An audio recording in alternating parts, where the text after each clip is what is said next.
From JJ, Great Prophet Andrew, peace be upon him. You often discuss the subject of what to do with art that may have values that are less than ideal. I am a big fan of heavy metal music. Call it a juvenile guilty pleasure. As anyone vaguely familiar with the genre knows, metal music more often than not deals with darker themes such as the occult, graphic violence, or extreme nihilism. To me, listening to heavy metal is no different than watching a horror film, as I view it as escapism and enjoy the theatricality and ridiculousness of it all. Do you advise against consuming art that tends to deal with darker subjects? This is a great question. Was my mother correct in telling me that liking such stuff so much is indicative of a personal moral failing? First of all, only you can answer this question for yourself. Like, there are things, you know, I know people, if they look at a work with overt sex in it, that leads them to addiction to pornography. I think you can only decide how this is affecting you. Is it story? Look, art puts stuff into you. Art puts stuff into you. There is a difference between driving around in your car and listening to heavy metal music and listening to Mozart. You are going to get out of that car a different person according to what you listen to. But I will tell you an absolute personal story, because I do believe this is a personal decision that each person has to make for himself, because you can tell what it's doing to you.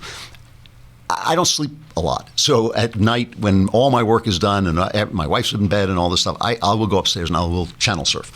And a lot of times I'll find myself thinking, I'd like to find a horror movie. I'd like to watch a horror movie. And I'll look around, and if I find a horror movie, I'll watch it for about 30 seconds and I'll think, I hate this stuff. Why would I watch a horror movie? I like ghost movies. I love ghost movies, but I hate like like Friday the 13th and stuff like that. I just hate it.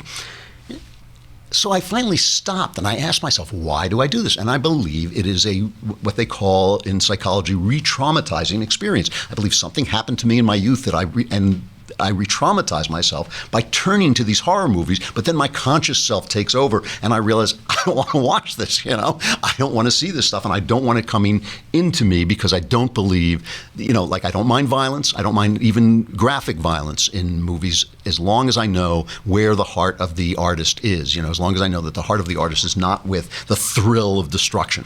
So really, you have to decide this for yourself. Like I said, I love ghost stories. I read a ghost novel where I got to the end of it and I realized it was like a work of actual evil. Like, the guy writing it was actually like kind of caught up in the evil part of it, not in the spookiness or the kind of uncanniness of it. And I remember I threw the book away. I got to the last page. I just tossed it in the garbage. And then I thought, you know what? I don't want that in my house. I actually took it outside and put it in the garbage in the garage. You got to decide for yourself. But but you're absolutely right, though. Your mom is right about this. You shouldn't just assume that it's harmless. You shouldn't assume that it's harmless. You have to look into your heart and see what it's doing to you and make that decision for yourself, because different things affect different people differently.